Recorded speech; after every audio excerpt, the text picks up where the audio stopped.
In today's video, I'll show you how to reset your GARMIN Edge 540, and I'll show you two different methods which are going to be restoring defaults or clearing user data.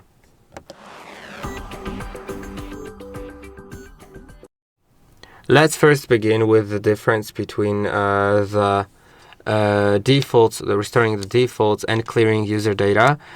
So restoring defaults keeps your history. It just sets the settings to the default ones, but it keeps your rides and courses and sensors connected and stuff like that. Then clearing user data restores default settings and wipes rides, courses, and sensors.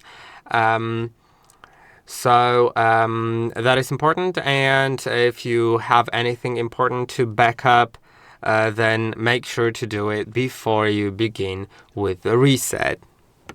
Now to start, you'll need to click on the Up button to get to this top menu.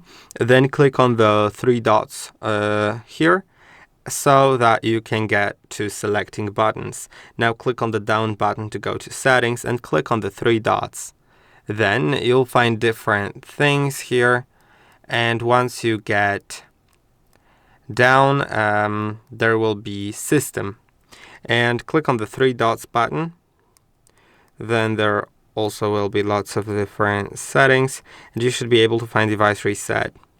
Then, as you can see, there are three different settings. Reset default settings, so it'll keep the history. Delete data and reset settings, or delete temporary files. Now let's do this one. I'll do this one, and I'll just click on three dots. Then I'll click on Approve. As you can see, it shows what it does, and well, that is basically it. I hope that this video was helpful. Don't forget to like and subscribe, and I'll see you in the next one.